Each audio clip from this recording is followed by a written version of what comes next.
we're coming to Arkansas. Welcome to Arkansas. Buckle up for safety. Thank you. Hello, me again. Just arrived at Prairie Grove, Arkansas to check out the state park, and it's a museum at the same time. You see, this facility shows the Battle of Prairie Grove on December 7, 1862. Shows the history of the Civil War.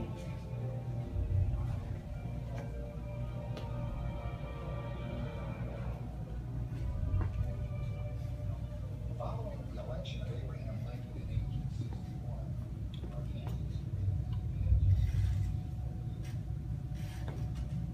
so see, this is the two generals.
The rebels came sweeping out of the timber in solid column, lifting their guns with fixed bayonets above their heads. They came on with a yell like 7,000 demons as they were, and were within 300 yards of us when the command, "Fire," was given, and 12 guns, double-shotted with grape and canister, swept great holes through their column. you are on the hallowed ground of Prairie Grove Battlefield, where tragic loss of life and heroic deeds filled the day. As you stand atop the battlefield and explore the state park, you are witnessing a site where Union and Confederate soldiers changed the course of the Civil War in Arkansas and Missouri. Prairie Grove Battlefield State Park structures and landscape prove history happened here and reveal stories of our heritage. The Battle of Prairie Grove may have unfolded in 1862, but its history still resonates here, in this place. Battles appear to be clear-cut episodes where two conflicting sides face each other, willing to annihilate each other, willing to die for their beliefs. This certainly was the case at the Battle of Prairie Grove. However, the circumstances leading up to Arkansas secession and the Battle of Prairie Grove are cast in shades of gray. The nation had been divided throughout most of the 1850s on questions of states' rights and slavery. Following the election of Lincoln in 1860, Arkansans were forced to face the issue of disunion. By February of 1861, the following states had already seceded from the Union: South Carolina, Mississippi, Florida, Alabama, Georgia, Louisiana, and Texas. Here in Arkansas, the region of Arkansas one lived in, the Northwest Uplands or Southeast Lowlands, went a long way in influencing opinion about secession. The Northwest Uplands of Arkansas had been settled by immigrants from further north that lived isolated, self-sufficient lives. They were, by and large, slaveless farmers. The Southeast Lowlands, flat and fertile, lured thousands of cotton farmers to Arkansas. The majority of slaves were located in this region of Arkansas. By the end of the winter of 1860-1861, these differences seemed to be pulling the state apart. Despite differences about secession, most Arkansans agreed on one thing: any use of force to bring the seceded states back into the Union would be the issue prompting Arkansas to secede. When President Lincoln called for troops to suppress the rebellion at Fort Sumter in April 1861, Arkansas would now take a stand. After 2 meetings and an initial vote to remain in the Union, the state convention's final vote was 69-1 for secession. At 4 p.m. on May 6, 1861, Arkansas severed its bond with the United States. War did not take long to arrive on Arkansas's doorstep. Arkansas sat in a strategic location. It bordered Missouri, a border state with divided loyalties, and both Union and Confederate armies wanted to control it. Arkansas's network of roads made it an obvious invasion route to Missouri. Repeated attempts to dominate northwest Arkansas before the Battle of Prairie Grove demonstrated the importance of the region.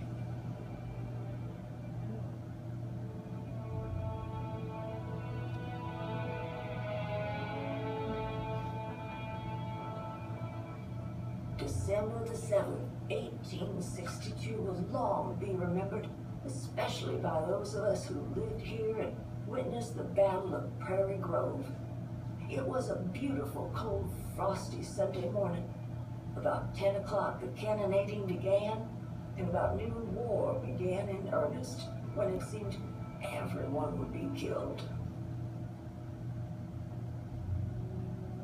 Regional military campaigns before the Battle of Prairie Grove progressively drove Confederates out of Missouri during the first years of the war. It was the Prairie Grove campaign that kept Confederates in central Arkansas during the middle part of the war. In 1862, after the demoralizing defeat of Pea Ridge in northwest Arkansas, the entire Confederate army that had fought in the battle was shipped off to the east, essentially leaving Arkansas defenseless. The victorious Union General Samuel Curtis continued to press his invasion of northern Arkansas with the hope of reaching Little Rock. Following the outrage from political leaders and citizens over Arkansas's abandonment, the Confederate authorities created a new department called the Trans-Mississippi and placed General Thomas C. Hindman in command. The Union countered with a new army under General John M. Schofield called the Army of the Frontier. The Army of the Frontier and the Trans-Mississippi Army had several encounters in fall of 1862 in southwest Missouri and northwest Arkansas, but by late 1862, the Confederates withdrew to the Arkansas River Valley. The Union Army of the Frontier was divided into 2 parts, one to remain in northwest Arkansas, commanded by General James G. Blunt, who took over after Schofield fell ill, and the other to move north to Springfield, Missouri, commanded by General Francis J. Herron. The 2 wings of Blunt's army were dangerously far apart. Aggressive Confederate General Thomas C. Hindman, recently relieved of command of the Trans-Mississippi Department, maintained field command and mounted an expedition into northwest Arkansas. Hindman hoped to attack the divided Union Army and open the way for an invasion of Missouri. Hindman's force gathered at Fort Smith. He sent 2,000 cavalry under General John S. Marmaduke to harass Blunt's forces, screen the main Confederate force, and search for food. When Blunt moved forward with his 5,000 men and 30 artillery pieces to meet Marmaduke, the 2 fought the 9-hour Battle of Cane Hill on November 28th. Marmaduke was pushed back, but Blunt found himself 35 miles deeper into Arkansas and that much farther from the remainder of his army. On December 3rd, Hindman began moving his 11,000 men and 22 cannon across the Boston Mountains toward Blunt's division. Blunt telegraphed Herron, ordering him to march immediately to his support from Springfield.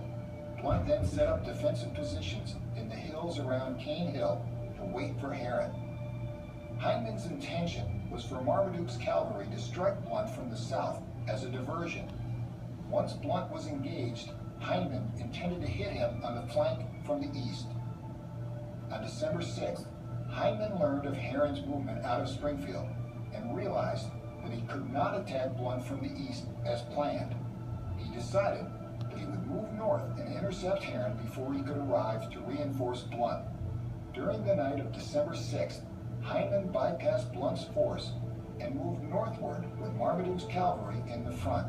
Meanwhile, Herron's divisions had performed an amazing forced march, a true feat of endurance and grit, thought to be one of the greatest marches of the Civil War. They marched 120 miles in just 3.5 days to come to Blunt's rescue and met Marmaduke's probing cavalry south of Fayetteville.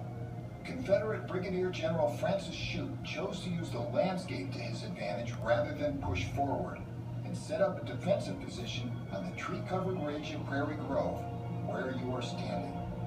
The battle opened on the morning of December 7th. Herron opened an intense 2-hour artillery barrage on the Confederate position. Once the Union troops were in position in the Prairie, the Confederate blocker battery fired on them. The Union's Murphy battery responded, and the battle had begun. Herron ordered an advance on the hill. As the soldiers topped the hill and entered the orchards around the Borden house, they were suddenly met by fierce fire from 3 sides by Marmaduke's and Shute's Confederates. Half of the attacking Federals were wounded or killed within minutes. This was the hardest fight I was in during the 3 years, although the one at Vicksburg was the biggest. Samuel Baldridge, 94th Illinois Infantry. As the surviving Federals went back down the hill toward the safety of Union lines, Confederate soldiers pursued in an attempt to break Herron's lines. Herron's artillery caused terrible damage to the unorganized Confederates and repulsed their attack. Late in the day, as the Confederates were making a second counterattack following a second assault by Herron, General Blunt's force arrived on the west end of the field. Once everything was in place, Blunt ordered an attack of his own, which was driven back. As the sun began to set, the Confederates launched an attack to win the day, but were driven back to the ridge once again. Darkness ended the fighting. After this, the firing gradually grew less until there were only a few fiery arches in the gathering darkness, and then these ceased, and the silence was painful. Noble Prentice. Nightfall ended the savage fighting. A truce was called to care for the wounded and gather the dead. During the night, the Confederates quietly withdrew because of a lack of ammunition and food. Hindman's command had about 204 men killed, 872 wounded, and 407 missing. The Federal Army of the Frontier had 175 killed, 808 wounded, and 250 missing. It was one of the bloodiest days in Arkansas history. The battle was a tactical draw, with the casualties about the same in each army. However, the Confederate withdrawal gave the Union a strategic victory. A full-scale Confederate army would never return to northwest Arkansas, and Missouri remained firmly under Union control. With Hindman's army out of northwest Arkansas, Union men and supplies could travel toward Fort Smith and Little Rock and be reallocated to regions in the east. This landscape affected and shaped the strategic decisions made by both armies during the Battle of Prairie Grove. The road connecting Fayetteville and Cane Hill was a major travel route, bringing both armies to this fateful place. Commanding officers had to rely on local soldiers for information, since they knew the topography of the area. Closing Confederate access to Missouri was a turning point in the war west of the Mississippi.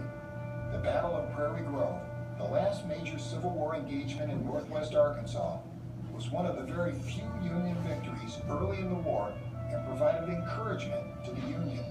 Today, the Prairie Grove Battle is recognized as a turning point in the Trans-Mississippi Theater and is a National Historic Landmark. The Borden House, around which much of the fiercest fighting took place, is listed on the National Register of Historic Places. The preservation of intact historic sites like Prairie Grove Battlefield is increasingly important as historic sites and landscapes disappear.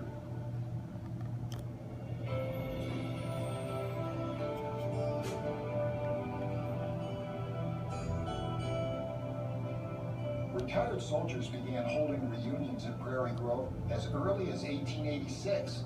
By 1890, an annual reunion became a regular event which drew veterans as well as local citizens. In 1908, the United Daughters of the Confederacy, the UDC, saw a need to protect and promote the battlefield. With the increasing popularity of these reunions, the UDC was able to purchase the first 9 acres of the present-day park. Local citizens from the Prairie Grove Lions Club landscaped the untidy grounds and added picnic tables, fencing, and outdoor lighting in the late 1940s. By 1953, local citizens began formulating an ambitious vision for the park as a bustling tourist attraction memorializing the forgotten battle of Prairie Grove.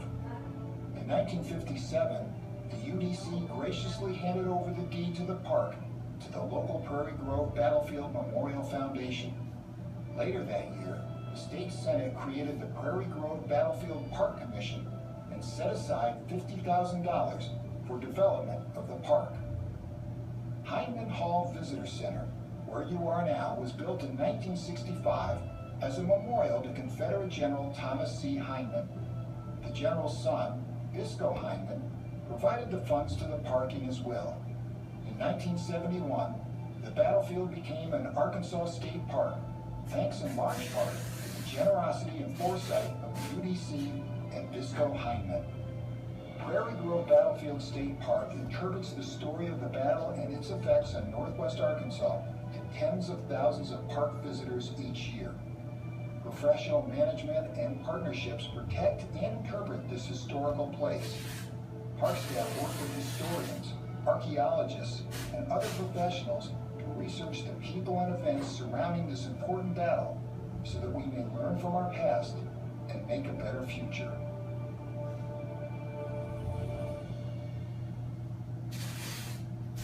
As you saw in the documentary, I'm taking a walk, this 1 mile loop. See down there, there's some houses that the generals control the war over here. Memorial Hall. So, some of the houses are open, so I can show you inside. This building is a church. This is by when the soldiers to pray during the Civil War.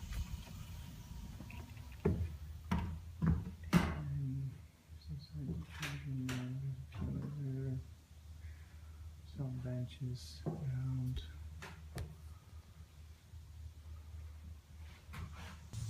And that one is schoolhouse.